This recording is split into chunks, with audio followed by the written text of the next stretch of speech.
اعوذ باللہ من الشیطان الرجیم بسم اللہ الرحمن الرحیم ربی ادخلنی مدخل صدق واخرجنی مخرج صدق واجعل لی من لدنک سلطانا نصیرا اللہم صلی علی سیدنا محمد وعلی آلہ وصحابہ وازواجہ وبارک وسلم۔ السلام علیکم ورحمۃ اللہ۔ آج ہم قرآن پاک کی اس عظیم الشان آیت مبارکہ کا ملاحظہ بھی کریں گے، اس کو اسٹڈی بھی کریں گے، جو کہ انسانی زندگیوں کے اوپر بہت بڑے اثرات رکھتی ہے۔ اگر اس آیت کو سمجھا جائے تو یہ اپنے اندر ایک سمندر سموئے ہوئے ہے، اور اگر اس آیت کو پڑھا جائے، اس کو اپنی ڈیلی روٹین کا حصہ بنایا جائے، تو یقین کریں کہ یہ آیت مبارکہ جو ہے انسان کی اس طرح حفاظت کرتی ہے کہ آپ ملین ڈالرز لگا کے بھی حفاظت کا وہ بندوبست نہیں کر سکتے۔ یہ بالکل میں آپ کو ازمودہ مثال دے رہا ہوں۔ یہ بہت ہی عظیم الشان آیت ہے، اور اس آیت کو آیت الکرسی کے نام سے جو ہے وہ یاد کیا اور پکارا جاتا ہے۔ یہ سورہ بقرہ کی آیت نمبر 255 ہے، اور تیسرے پارے کے شروع میں یہ وارد ہوتی ہے۔ تو آئیے پہلے اس کو پڑھتے ہیں، پھر اس کی تفصیلات کا جائزہ لیتے ہیں۔ بسم اللہ الرحمن الرحیم۔ اللہ لا الہ الا هو الحی القیوم لا تأخذہ سنۃ ولا نوم لہ ما فی السماوات وما فی الارض من ذا الذی یشفع عندہ الا بإذنہ یعلم ما بین ایدیہم وما خلفہم ولا یحیطون بشیء من علمہ الا بما شاء واسع کرسیہ السماوات والارض ولا یعودہ حفظہما وہو العلی العظیم۔ اللہ لا الہ الا ہوا، اللہ لا الہ الا ہوا، کوئی الہ نہیں سوائے اس کے، کوئی الہ نہیں، کوئی حکمران نہیں۔ ان انسانوں کے اوپر حکمرانی کا حق کوئی انسان نہیں رکھتا۔ انسان صرف اللہ کا نمائندہ بن کر اللہ کے قوانین کو نافذ کرے گا۔ اس زمین کے اوپر اصل حکمران جو ہے انسانوں کے اوپر، وہ اللہ ہے، اور وہی الہ ہے، وہ واحد ہے، الحی القیوم، جو کہ ہمیشہ کے لیے زندہ ہے۔ حی وہ کہتے ہیں جو ہمیشہ ہمیشہ کے لیے زندہ ہو، اور قیوم قیام سے ہمیشہ ہمیشہ کے لیے، جس کے اوپر کوئی زوال نہ آئے، کوئی عمر نہ ڈلے، کسی قسم کا کوئی زوال جس کے اوپر رتی برابر بال برابر بھی زوال نہ آئے، اس کو قیوم کہا جاتا ہے، ہمیشہ قائم، ہمیشہ کی طرح۔ ٹھیک ہے، یعنی زوال نام کی کوئی چیز جس کے پاس سے بھی نہ گزر سکے، اس کو قیوم کہتے ہیں۔ لا تأخذہ سنۃ ولا نوم، نہ تو اسے اونگ آتی ہے نہ اسے نیند آتی ہے۔ لہ ما فی السماوات وما فی الارض، اور جو کچھ زمین آسمانوں میں ہے، جو کچھ زمین میں ہے، سب کچھ اسی کا ہے۔ من ذا الذی یشفع عندہ، کون ہے جو اس کی جناب میں سفارش کر سکتا ہے؟ الا باذنہ، سوائے اس کے حکم سے۔ یعلم ما بین ایدیہم وما خلفہم، اور وہ جانتا ہے جو کچھ ان کے سامنے، ان سے پہلے ہے۔ ایدیہم کہتے ہیں ابتدا سے لے کر مکمل، اور خلفہم، خلفہ کہتے ہیں last and, the seized and, آخری اینڈ تک۔ وہ جانتا ہے جو کچھ ان سے پہلے ہے اور جو کچھ آخر تک ان کے بعد میں ہے۔ مثلا خلفہ کا میں آپ کو ایک دو شاید پہلے بھی بتایا تھا کہ اس کا آپ بہترین جو ہے سمجھ لیں کہ سمجھانے کے لیے مثال کی اگر ایک لائن لگی ہوئی ہے انسانوں کی، تو اس میں اگر ایک شخص پہلے نمبر پہ کھڑا ہے تو اس کا خلفہ جو ہوگا وہ آخری، اس لائن میں جو آخری ہوگا وہ خالفہ ہوگا اور درمیان میں سارے شامل ہوں گے، یعنی جہاں سیز ہو جائے اینڈ، اس کو خالفہ کہتے ہیں۔ تو اللہ تعالیٰ کہہ رہے ہیں کہ میں جانتا ہوں جو کچھ ان سے پہلے ابتدائے کائنات سے لے کر اب تک جو کچھ ہو چکا ہے وہ سب کچھ میرے علم میں ہے، اور جو کچھ آخر تک، آخری لمحے تک اس افرینش کائنات میں ہوگا میں اس کو بھی جانتا ہوں۔ وَلَا يُحِيطُونَ بِشَيْءٍ مِّنْ عِلْمِهِ إِلَّا بِمَا شَاءَ، اور اس کی چاہت کے بغیر، اس کی منشا کے بغیر کوئی کسی چیز کے علم کا احاطہ نہیں کر سکتا۔ وَاسِعَ كُرْسِيُّهُ السَّمَاوَاتِ وَالْأَرْضِ، اور اس کی کرسی کی وسعت جو ہے وہ ان تمام کائناتوں پر، ان آسمان اور زمینوں پر محیط ہے۔ وَلَا يَعُودُهُ حِفْظُهُمَا، اور ان کی حفاظت کے لیے وہ کبھی عاجز نہیں آتا، وہ کبھی نہیں تھکتا۔ وَهُوَ الْعَلِيُّ الْعَظِيمُ، وہ بہت بلند و بالا، بہت بلند و بالا، بہت بلند و بالا، اور بہت ہی بڑا ہے، بہت بڑا ہے۔ سوچ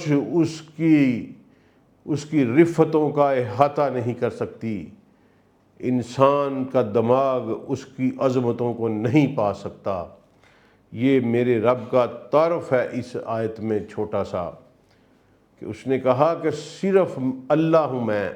اپنا تعارف میں آپ کو اس لیے کہتا ہوتا ہوں کہ خدا نہ کہا کریں، اس نے اپنا تعارف جب بھی کروایا ہے اللہ سے کروایا ہے۔ اس آیت کا آغاز بھی اس نے کیا اللہ، جو کہ کوئی الہ نہیں سوائے اس کے۔ پہلے اس نے نفی کی، اور وہ ہمیشہ سے زندہ ہے، اسے کوئی زوال نہیں، اس کے نزدیک بھی زوال نہیں پھٹکتا، وہ بالکل قائم و دائم ہے، ہمیشہ ایک ہی اسٹیٹ میں، نہ اسے اونگ آتی ہے نہ اسے نیند آتی ہے۔ اور جو کچھ بھی زمین و آسمان میں ہے سب کچھ اسی کا ہے، اور کوئی اس کی جناب میں سفارش نہیں کر سکتا۔ ہاں، جس کو وہ حکم دے دے، جس کو وہ اجازت دے دے، وہ ضرور کر سکتا ہے، اور وہ جانتا ہے جو کچھ ابتدائے افرینش سے ہے، اور وہ بھی جانتا ہے جو آخر افرینش میں ہوگا۔ اس کے علم سے کوئی چیز پوشیدہ نہیں، کوئی چیز، کوئی واقعہ، کوئی ذرہ اس کے علم سے پوشیدہ نہیں، اور کوئی اس کی اجازت کے اگر وہ نہ چاہے تو کسی چیز کا کوئی علم حاصل ہی نہیں کر سکتا۔ اتنا مضبوط کنٹرول ہے اس کا کہ کوئی انفارمیشن بھی نہیں لے سکتا، باہر نہیں جا سکتا، کسی کا انسان کا دماغ سوچ بھی نہیں سکتا اگر وہ نہ چاہے تو۔ ایک قرآن کی آیت ہے کہ تم چاہ بھی نہیں سکتے اگر میں نہ چاہوں تو۔ یہ اس کا کنٹرول ہے جو اس نے رکھا ہوا ہے۔ ہاں، وہ چاہتا ہے تو انسان کرتا ہے۔ یہ چاہت، اس کی چاہت اس کے رحمان ہونے کی نشانی ہے، اس کی رحمتوں کا ایک مظہر۔ وہ نہ چاہے تو یہ سب کچھ تباہ و برباد ہو جائے، اس کو کوئی فرق نہیں پڑتا۔ اور اس کی جو کرسی ہے اس کی وسعت زمین و آسمان سے بھی بہت بڑی ہے، اور اسے اس کی حفاظت کرنے میں کوئی مسئلہ درپیش نہیں ہے۔ ان کائناتوں کی حفاظت کرنے کے لیے اس کو کوئی مسئلہ درپیش نہیں ہے۔ وہ کبھی ٹائرڈ نہیں ہوتا، کبھی تھکتا نہیں، کبھی اکتاتا نہیں، اور عظمتیں اور رفتیں انسان کی ذہن میں جتنی ہیں وہ اس کو نہیں پا سکتی، وہ ان سے بلند و بالا ہے۔ اب اس آیت میں دیکھیں، سب سے پہلے تو اللہ نے اپنا تعارف جو پیش کیا تو الہ کا میں نے آپ کو بتا دیا۔ اب آگے کہ وہ نہ اونگتا ہے نہ نیند آتی ہے، کیونکہ یہ دونوں اپنی پریزنٹ سٹیٹ سے غفلت کے ایکٹ ہیں۔ اونگ میں بھی آپ چند لمحوں کے لیے آتی ہے، چاہے آپ غافل ہو جاتے ہیں اپنے کام سے، اور نیند میں اس دنیا و مافیہ سے غافل ہو جاتے ہیں۔ تو اللہ تعالیٰ ان دونوں چیزوں سے بالکل پاک ہے۔ تو ایک روایت ہمیں ملتی ہے، مختلف محدثین نے اس کے اوپر مختلف قسم کا حکم لگایا ہے۔ اس پوری آیت کی فضیلت بعد میں پڑھیں گے، پہلے اس کے کمپوننٹس کو پڑھ لیں ہم۔ وہ روایت یہ ہے کہ بنی اسرائیل نے موسیٰ علیہ السلام سے سوال کیا کہ کیا اللہ سوتا ہے؟ موسیٰ علیہ السلام نے یہی سوال جناب باری تعالیٰ کے آگے پیش کیا، تو جناب باری تعالیٰ نے فرشتوں کو کہا کہ 3 دن اور 3 راتیں جو ہیں نا موسیٰ کو جگائے رکھو۔ اب وہ ان کو جگائے رکھا گیا۔ اس کے بعد ان کے دونوں ہاتھوں میں شیشے کی ایک بوتل دے دی گئی اور کہا کہ یہ ٹوٹنے نہ پائے، گرنے نہ پائے۔ اب وہ 3 راتوں کے 3 دن کے جاگے ہوئے تھے، اونگ آتی تھی، سنبھل جاتے، لیکن ایک وقت آیا کہ وہ گر کے ٹوٹ گئیں۔ تو اللہ نے فرمایا کہ اگر مجھے نیند آتی ہو تو تمہاری کائناتوں کا یہ حال ہو جائے۔ اس پہ کچھ محدثین نے اس کو حسن کہا، کچھ نے ضعیف کہا ہوا ہے، کچھ نے اس پہ ویسے ہی کلام کیا ہوا ہے اس کی صحت کے اوپر کہ جی اللہ کا پیغمبر کیسے غافل ہو سکتا ہے، وہ کیسے یہ سوال کر سکتا ہے۔ واللہ عالم، بہرحال جو روایت آئی ہوئی ہے کتابوں میں وہ میں نے آپ کو جو ہے نا جی وہ سنا دی ہے اس حوالے سے، نیند کے حوالے سے۔ اچھا جی، اس کے بعد جو ہے وہ ذکر آتا ہے جی زمین و آسمان کی جو چیزیں ہیں۔ دیکھیں، ایک ہوتا ہے بدی، فاطر اور خالق۔ یہ تخلیقات کے 3 پروسیس ہیں۔ اب یہ میز ہے، یہ لکڑی کا بنا ہوا ہے، میرے سامنے پڑا ہے۔ اب لکڑی ہوگی تو یہ میز بنے گا، اس کے بعد اس کی پرٹیکولر ارینجمنٹ ہوگی، تختہ کاٹا جائے گا، 4 ٹانگیں بنائی جائیں گی۔ یہ تخلیق کا پروسیس ہے، ٹھیک ہے۔ اب بدی کیا ہے؟ جو سب سے پہلے اس میز کو بنائے اس کو انوینٹر جس کو کہتے ہیں، اس کو بدی کہتے ہیں۔ اور فاطر کیا ہے؟ جو عدم سے وجود میں لے کے آ جائے، یعنی کچھ بھی نہیں ہے، نہ لکڑی ہے، نہ کوئی اوزار ہے، کوئی چیز بھی نہیں ہے، اس کے باوجود جو میز بنا دے وہ فاطر ہوتا ہے۔ تو اللہ تعالیٰ نے کہا کہ جو کچھ اس زمین و آسمان میں ہے یہ سب میرا ہے۔ ملکیت کا دعویٰ صرف اللہ کا ہے۔ اللہ تعالیٰ اکیلا اس کائنات کا خالق، مالک اور قابض ہے۔ خالق، مالک اور قابض ہے۔ یہاں کسی کی کوئی ملکیت نہیں ہے۔ انسان ہے، اپنے میرے 10 مکانوں میں میری ملکیت ہے، میں نے عمر گزاری ہے لینڈ ریونیو میں، میں نے ایک دفعہ اس کی اسٹڈی کی تھی، میں اپنے دوستوں کو بتاتا ہوتا ہوں، ایک ضلع میں نے اسٹڈی کی تھی، 50 سال تک کوئی پراپرٹی اپنا مالک برقرار نہیں رکھ پاتی۔ یہ میری آبزرویشن ہے، یہ میری اسٹڈی ہے کہ کوئی پراپرٹی 50 سال تک اپنا مالک برقرار نہیں رکھ پاتی، بہت مشکل ہے۔ کوئی شاذ و نادر کیسز ہوں گے، ورنہ 50 سال کے بعد خانہ ملکیت میں نام بدل جاتے ہیں، چاہے کسی کی اولاد کے آ جائیں، چاہے کسی کے بھائی کے آ جائیں، چاہے نئے خریدار کے آ جائے، خانہ ملکیت میں 50 سالوں سے بعد کسی کا نام نہیں رہتا۔ اتنی کو اوقات ہے اس کائنات، اس زمین کے اوپر انسان کی ملکیتوں کی، جس کے پیچھے انسان اپنا سب کچھ بیچ ڈالتا ہے، ان پلاٹوں کے پیچھے، ان گھروں کے پیچھے، ان کوٹھیوں کے پیچھے۔ صرف اتنی سی اوقات ہے کہ 50 سال تک کوئی انسان خانہ ملکیت میں اپنا نام نہیں رکھ سکتا لینڈ ریونیو ایکٹ میں۔ آپ کے سامنے آپ مثالیں لے لیں، مثلا میرے دادا کا نام تھا گاؤں والی زمین کی خانہ ملکیت میں، میرے دادا 1997 میں فوت ہوئے، اس خانہ ملکیت میں میرے چچاؤں کا نام آ گیا اور میرے ابو کا نام آ گیا۔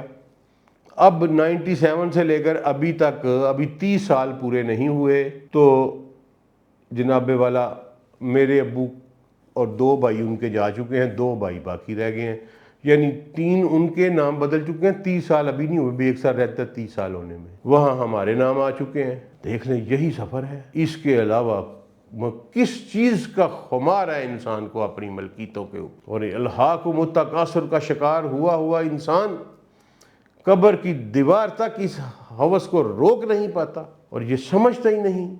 میں اتنا مامے خاں کوئی ہے تو 50 سال تک خانہ ملکیت میں اپنا نام رکھ کے چھوڑے دکھائے ہمیں، صرف 50 سال۔ یہ فضولیات کی چیز ہے، ملکیت صرف میرے اللہ کی ہے، اس کے علاوہ ہم سب ٹیننٹ ہیں، ہم سب عارضی ہیں۔ اچھا جی، اس کے بعد شفاعت آ جاتی ہے۔ پہلے تو وہ نفی کرتا ہے، من ذا الذی یشفع عندہ، کون ہے جو میری جناب میں شفاعت کر سکتا، کون ہے بتاؤ مجھے، کس کی جرت ہے کہ وہ وہاں سر بھی اٹھا سکے میری جناب میں۔ لیکن الا باذنہ، ہاں اگر میں اجازت دے دوں اللہ کہتا ہے تو یہ اور بات ہے، ورنہ اپنی مرضی سے کوئی شفاعت نہیں کر سکتا۔ دوستو اپنا یہ عقیدے کی بات ہے، یہ اللہ کی اتھارٹی کو چیلنج کرنے کی بات ہے کہ آپ کسی کو شفاعت کا ذریعہ بنائیں، جبکہ آپ کے پاس اس چیز کا ثبوت نہ ہو کہ اللہ نے اسے شفاعت کی اجازت دے رکھی ہے۔ اور یہ ایسی اتھارٹی ہے، یہ ڈیلیگیٹ نہیں ہوگی، کیونکہ اس نے کہا الا باذنہ ہی، جس کو میں اجازت دوں گا۔ ہم اپنے دین کا پورا لٹریچر جو ہے وہ پڑھ چھوڑیں، صرف ایک شخصیت ہے جس کو اللہ کریم نے شفاعت کی اجازت دی ہے اور دی جائے گی روز محشر، اور جن کو اللہ کریم نے کہا ہے کہ اگر یہ اے نبی اگر یہ اپنی جانوں پر ظلم کر بیٹھے اور آپ کے پاس آ جائیں، معافی مانگیں، آپ بھی ان کو معاف کر دیں اور ان کے لیے مجھ سے معافی مانگے تو میں یقیناً انہیں معاف کر دوں گا۔ اس کے علاوہ اس کائنات میں کوئی شفاعت کا حق نہیں رکھتا۔ میرے دوستو فراڈ کر رہے ہیں سارے، جھوٹ ہے یہ سارا۔ میں کوئی فتویٰ ایشو نہیں کر رہا، لیکن میں آپ کو قرآن بیان کر رہا ہوں کہ قرآن کہتا ہے کہ میرے اذن کے بغیر کوئی شفاعت نہیں کر سکتا، اور اذن صرف ایک کو حاصل ہے، صرف ایک کو، وہ ہے سیدنا محمد مصطفیٰ صلی اللہ علیہ وآلہ وسلم۔ اس کے علاوہ یہ اذن کسی کو حاصل نہیں۔ دکھا دیں ہمیں، فلانے کا باں پکڑ لو، فلانے کا ہاتھ پکڑ لو، فلانے کے پیچھے چل پڑو، ناٹ ایٹ آل، سوری، صرف محمد مصطفیٰ صلی اللہ علیہ وسلم۔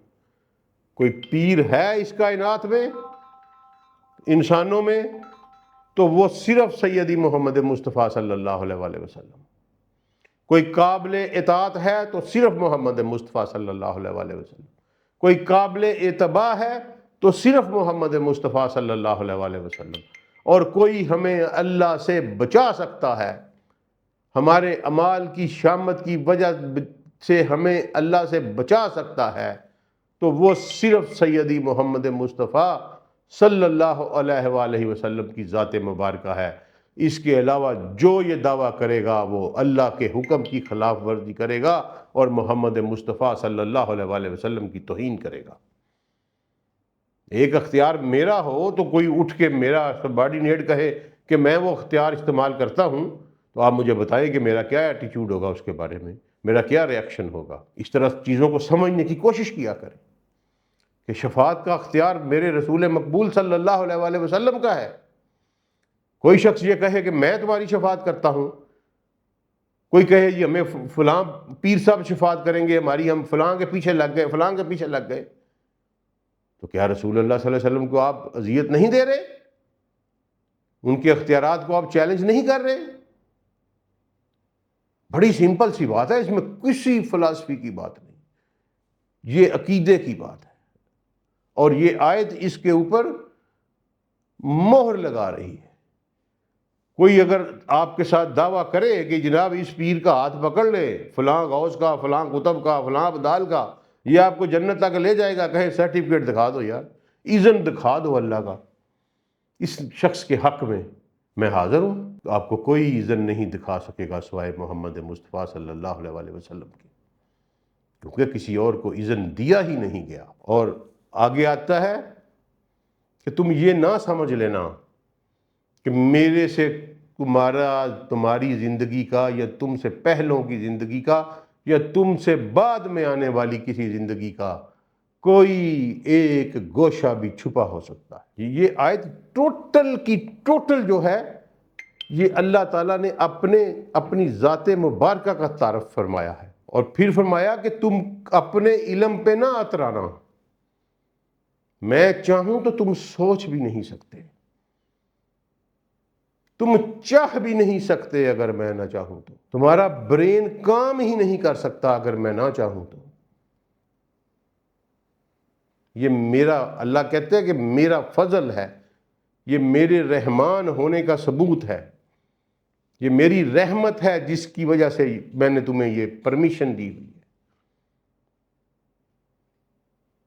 ٹوٹل نگیٹ، فرق کر کے رکھ دیا اس آیت نے انسان کو، نہ اختیار، نہ اتھارٹی، سفارش یعنی، اور نہ ہی سوچنے سمجھنے کی صلاحیت بھی نہیں ہے اگر میرا اللہ نہ چاہے، کوئی علم نہیں۔ اچھا جی، اب اس آیت کی تھوڑی سی فضیلت کے جو دو چار واقعات ہیں وہ میں آپ کے گوش گزار کر دیتا ہوں۔ ایک بہت مشہور واقعہ ہے، وہ ہے 3 صحابہ کرام رضوان اللہ علیہم اجمعین کے ساتھ یہ پیش آیا ہے، یا ایک ہی واقعہ ہے راویوں نے 3 کے ساتھ گڑمڑ کر دیا ہے، یا تینوں کے ساتھ پیش آیا ہے، اور وہ ہے جناب ابی بن کعب، جناب ابو ایوب انصاری اور جناب ابو ہریرہ، کہ رات کے ٹائم ان کا مال جو تھا نا وہ شیطان آتا تھا جن کی شکل میں اور وہ چرا کے لے جاتا تھا،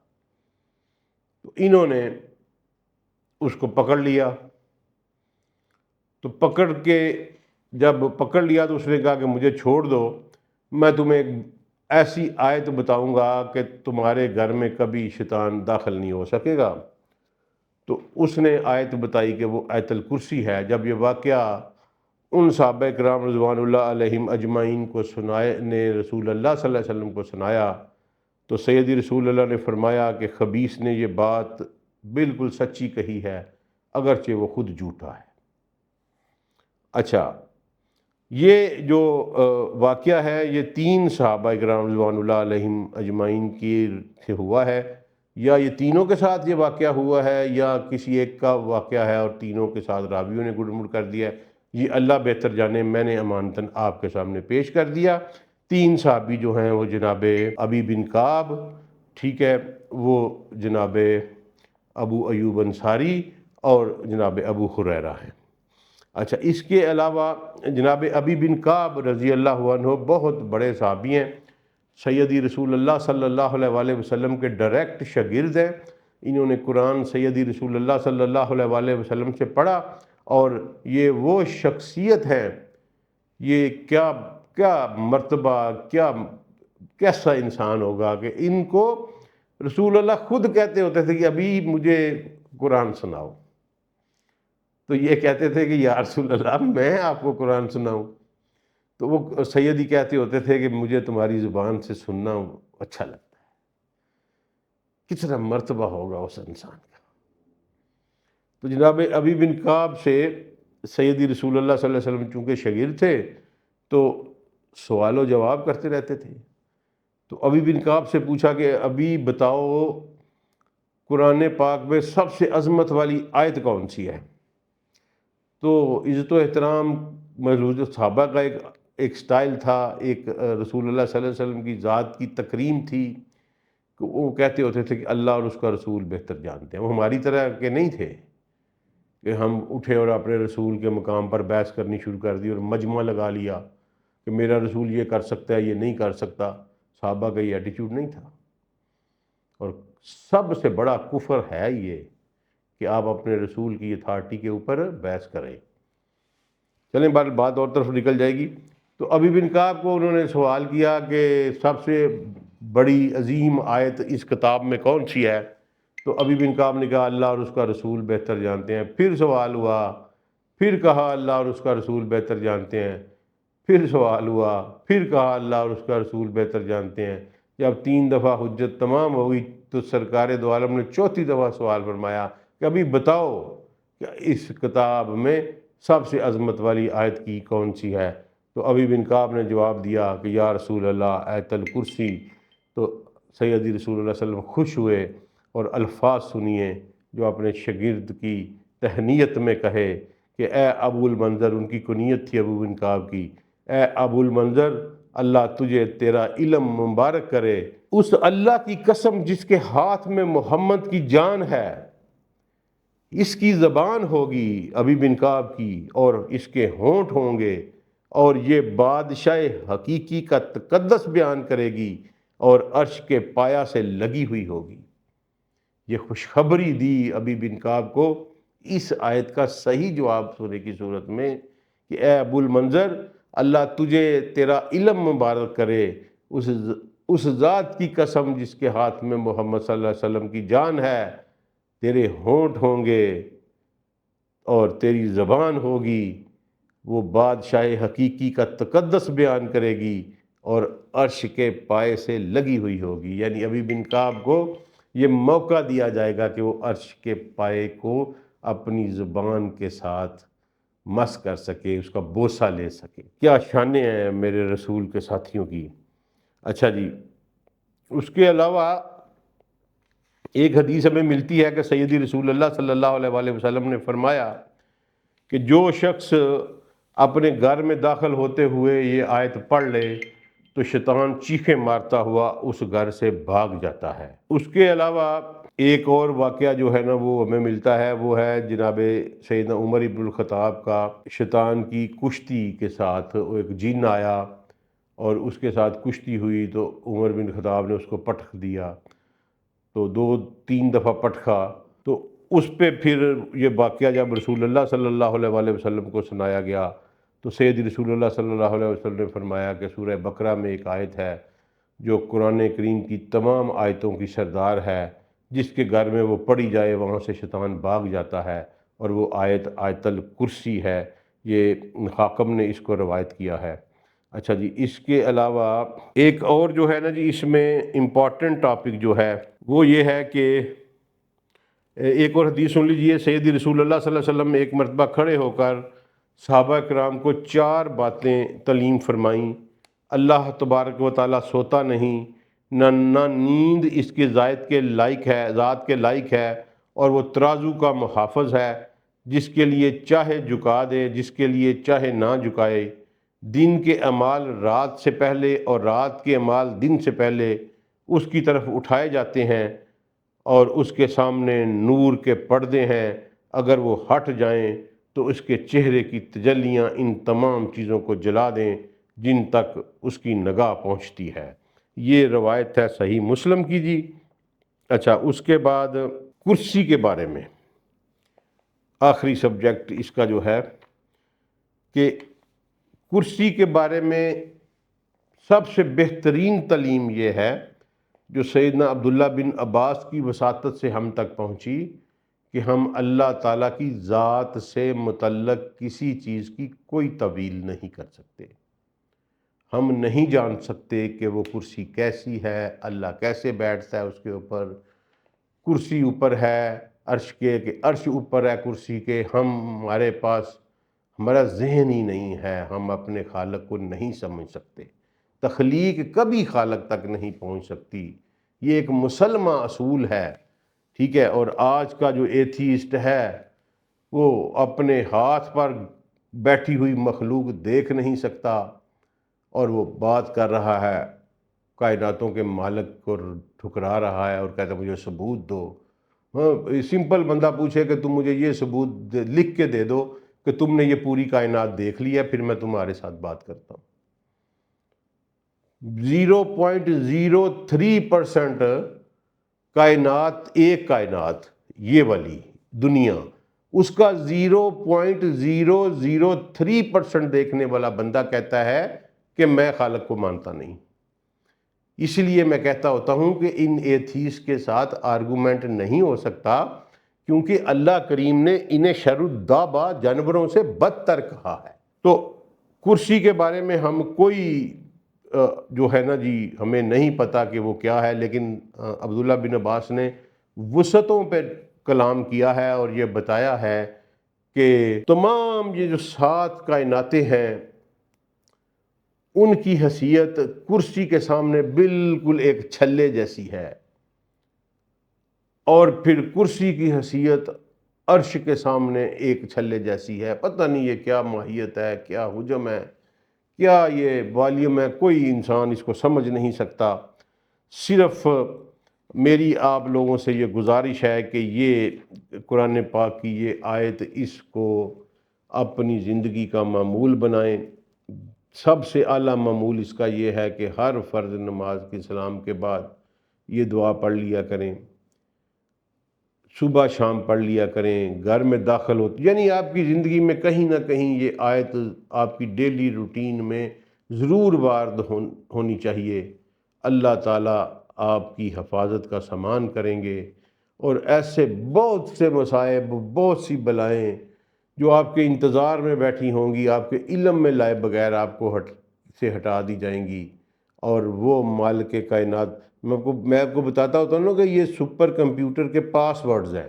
جب بھی اس طرح کی چیزیں جن کو رسول اللہ صلی اللہ علیہ وسلم نے انڈوس کیا یا اللہ نے کہا کہ یہ پڑھو، اس کا ذکر کرو، تو جب بھی آپ یہ پڑھتے ہیں تو ملائے اللہ سے حکم جاری ہوتا ہے، اور اس حکم کی تعمیل میں پھر اس بندے کو اس چیز کے حصار میں لے لیا جاتا ہے۔ اور یہی اللہ کریم کا سب سے بڑا فضل ہے، یہی اس کی رحمت ہے، یہی اس کے رحیم ہونے کا ثبوت ہے کہ وہ ہماری خطاؤں کی طرف نہیں دیکھتا، وہ ہمارے ظلم کی طرف نہیں دیکھتا، وہ دیکھتا ہے کہ میرا بندہ میری طرف لوٹ آیا ہے، جب لوٹ آیا ہے تو یہ میرا ہے۔ یہی اس کا بہت بڑا فضل ہے۔ تو اس کو اپنی زندگی کے روٹین کا حصہ بنائیں، آپ لوگوں کی زندگیاں بدل جائیں گی۔ السلام علیکم ورحمۃ اللہ وبرکاتہ۔